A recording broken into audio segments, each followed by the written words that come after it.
마르코가 전한 거룩한 복음입니다. 주님 영광 받으소서. 그때에 사도들이 예수님께 모여와 자기들이 한 일과 가르친 것을 다 보고하였다.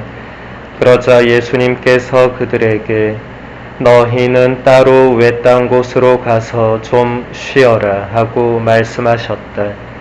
오고 가는 사람들이 너무 많아 음식을 먹을 겨를조차 없었던 것이다. 그래서 그들은 따로 배를 타고 외딴 곳으로 떠나갔다.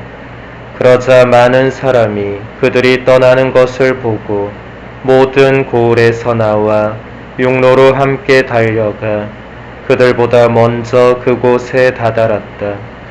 예수님께서는 배에서 내리시어 많은 군중을 보시고 가엾은 마음이 드셨다. 그들이 목자 없는 양들 같았기 때문이다. 그래서 그들에게 많은 것을 가르쳐 주기 시작하셨다. 주님의 말씀입니다. 그리스도님 참여합니다. 천미예수님, 참여예수님. 한 주간 동안 잘 계셨습니까? 네. 오늘 복음에서 예수님께서는 복음 전파 활동을 마치고 돌아온 사도들에게 이렇게 말씀하십니다. 너희는 따로 외딴 곳으로 가서 좀 쉬어라. 우리 모두는 이 쉬는 것, 휴식, 안식을 필요로 합니다. 육체적으로도 그렇고 내적으로는 더욱더 그렇습니다. 우리의 내면을 주로 근심 걱정이 지배하는지 아니면 평화가 다스리는지 살펴봅시다. 분명히 우리에게는 근심 걱정할 이유들이 많이 있습니다. 하지만 우리 안에서 걱정이라는 감정이 지배적이라면 그것은 우리가 진심으로 하느님을 아버지라고 부르지 않는다는 표지입니다. 우리가 마음을 다하여 하느님을 아버지라고 부른다면 우리 안에는 깊은 평화의 감정이 자리를 잡을 것입니다. 그러니 우리 안에 슬픔이 많은지 기쁨이 많은지 생각해 봅시다.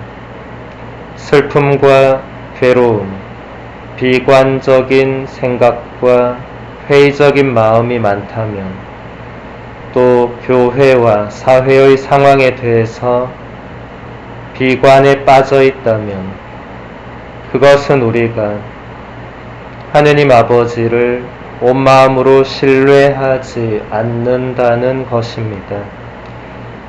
그분께서 모든 것을 돌보고 계시기 때문입니다.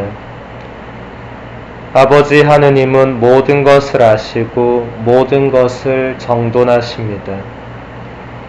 그분께서는 모든 사람들을 당신 집으로 이끌 수 있는 분이십니다. 평화와 신뢰, 기쁨과 내맡김은 우리를 복음의 길로 걸어가게 하는 감정들입니다. 어느 개신교 생활성가는 이렇게 노래합니다. 왜 슬퍼하느냐? 왜 걱정하느냐? 무엇을 두려워하느냐? 아무 염려 말아라. 큰 어려움에도 큰 아픔이 있어도 이제는 아무 걱정을 하지 마라. 내가 너를 붙들어 주리라. 내가 너와 항상 함께 하리라. 내가 너를 지켜 주리라. 실망하지 말고 나를 구하라. 나는 너의 하느님이다. 우리 스스로에게 이런 질문들을 던질 필요가 있습니다. 내 삶의 기본 바탕은 감사인가 아닌가? 아침에 잠이 깰 때 가장 먼저 하느님 아버지를 떠올리며 하느님 감사합니다. 당신께서 위대하시고 선하심에 저를 사랑하시고 이 밤에 저를 지켜주셨음에 감사합니다. 라고 기도하는가? 저녁이 되면 그날 하루 동안 하느님께서 주신 선물들에 감사하는가? 우리는 날마다 주님의 기도를 바치면서 저희에게 잘못한 일을 저희가 용서하오니 저희 죄를 용서해 달라고 간청합니다. 여기서 잘못이라고 번역한 그리스어 오페일레마의 원래 의미는 빚입니다. 빚은 은유적인 개념입니다. 돈으로 진 빚을 말하는 것이 아닙니다. 여기서 빚의 개념은 관계적인 것입니다. 빚은 어떤 사람과의 관계를 가리킵니다. 예수님께서는 빚이라고 말씀하시면서 우리에게 그것이 단순히 우리의 일탈이나 위반이나 실수나 잘못이나 불법적인 행위가 아니라 하느님과의 관계를 깨뜨리는 것임을 상기시킵니다. 그래서 이 단어는 대단히 중요합니다. 죄라고 번역해도 맞지만 그 죄가 하느님과의 관계를 깨뜨리는 것이라는 의미라고 이해해야 합니다. 우리의 숨을 돌리게 하고 평안하고 평온하게 하는 것, 우리의 문제들을 해결하는 모든 것은 성령께서 하시는 일입니다. 우리는 언제나 우리의 삶에 갈등이 있으며 그 갈등 안에서 살고 있다는 점을 생각해야 합니다. 우리의 삶은 선에서 더 나은 선으로 나아가는 평탄한 진보의 여정이 아닙니다. 우리의 삶은 투쟁이고 그 구성 요소들을 아는 것은 대단히 중요합니다. 그래서 삶의 어려운 순간들에 빠질 때마다 우리는 굳건해야 할 것입니다. 로욜라의 이냐시오 성인은 이렇게 말합니다. 우리가 실망에 빠졌을 때에는 결코 변경을 해서는 안 되며 그런 실망에 빠지기 전에 의도했던 것들이나 결정한 것들 또는 그 전에 위로 중에 있을 때 결정한 것들에 대하여 변함없이 항구해야 합니다. 하지만 불행하게도 우리는 자주 혼란과 동요와 고민의 순간들에 어떠한 선택을 하게 되고 그래서 잘못된 선택을 할 때가 많습니다. 하느님의 뜻을 아는 것은 나의 평화를 위하여, 진리를 위하여, 성령을 통하여 나에게 전해진 예수님의 말씀에 따라 이루어지는 내 삶의 진정함을 위하여 중요합니다. 하지만 그것은 쉬운 일이 아닙니다. 우리는 얼마나 자주 때로는 걱정하면서 내가 참으로 하느님의 뜻을 행하고 있는지 물어보는가? 내가 시작한 일, 내가 선택한 것은 정말 하느님의 마음에 드는 것일까? 그런 질문들은 때로는 고민스럽고 때로는 불확실하여 오랫동안 우리를 괴롭힐 수도 있는 것입니다.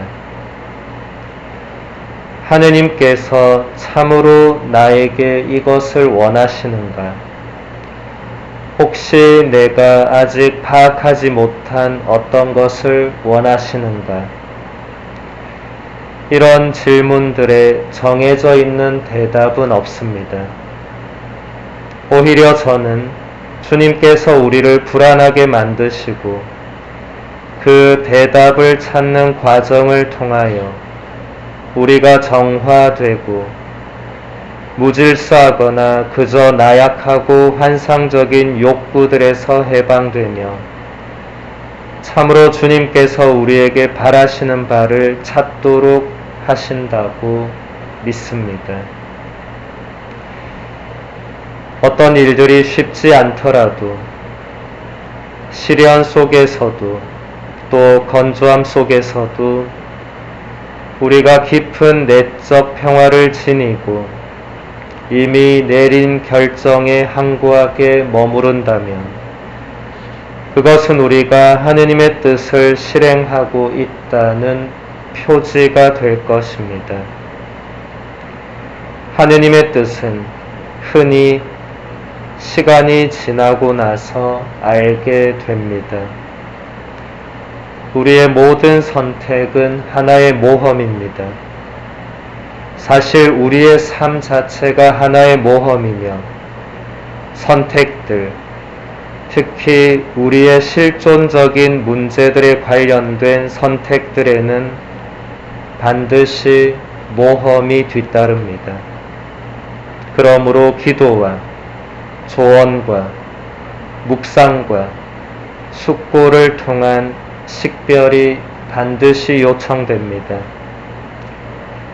하지만 우리의 선택이 하느님의 뜻과 맞다는 수학적인 또는 공식적인 확신에는 우리가 결코 도달할 수 없습니다. 그런 확신은 시간이 지나고 나서 항구하게 평화 속에 머무르면서 얻게 되는 것입니다. 오늘 이 미사 중에 우리가 앞으로 하게 될 선택들이 하느님의 뜻에 맞을 수 있는 은총을 주님께 청하도록 합시다.